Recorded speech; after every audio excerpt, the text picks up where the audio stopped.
మంత్రహీనం క్రియాహీనం భక్తిహీనం పరమేశ్వర యత్పూదేవ మయా దేవ పరిపూర్ణం తదస్తుతే అక్షంతలు అలా చూపించి వదిలేసి అనయా శ్రీ కార్తీక మాస జ్ఞాన ఆవాహనాది షోడశ ఉపచార పూజయేత భగవాన్ సర్వాత్మక యత్ఫలం సర్వశ్రీ కార్తీక దామోదర స్వామి దేవతా ప్రీత్యర్థం లక్ష దీపోత్సవ స్వామి దేవతా దివ్య చరణ పాదార విందార్పణమస్తు.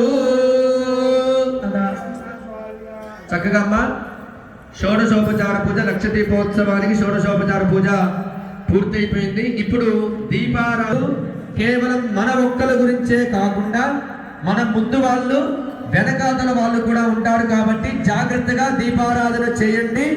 చేసిన తర్వాతకి వెంటనే దీపారాధన అయిపోయిన తర్వాతకి దీపం వెలిగిన తర్వాతకి 2 అక్షింతలు తీసుకొని ఆ దీపం ముందుగా వేసేసి కొద్దిగా ఆ ప్లేట్ అలా కదిలించండి. కదిలించిన తర్వాతకి ఆ దీపారాధనకి నమస్కారం చేసుకొని యథావిధిగా పక్కకు వచ్చేసేయండి.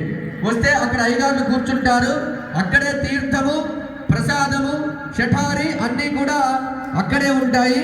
జాగ్రత్తగా ఎవరి జడలకి వాళ్ళే బాధ్యులు కావున జాగ్రత్తగా మీ యొక్క చీర కొంగుల్ని జడల్ని మీరు చూసుకుంటూ ఈ యొక్క దీపోత్సవ కార్యక్రమాన్ని విధిగా నిర్వహించండి. అనిగారు ఇవన్నీ బాగానే ఉన్నాయి కానీ మరి ఇప్పుడు కలియుగం కదా, మరి కలియుగంలో మనం చేసే కార్యక్రమం అందరికీ తెలియాలి కాబట్టి చేసిన తర్వాత సెల్ఫీలు ఇవన్నీ తీసుకుంటారు. మరి వాటి గురించి ఒకసారి అవి మనం ప్రత్యేకంగా చెప్పక్కర్లే.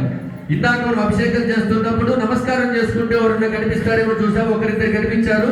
మిగిలిన వాళ్ళందరూ సెల్ ఫోన్ అలా పైకి చూపించారు. అంటే అందరి దగ్గర టచ్ ఫోన్లు ఉన్నాయి. ఇక్కడ జరిగిన వీడియో అందరూ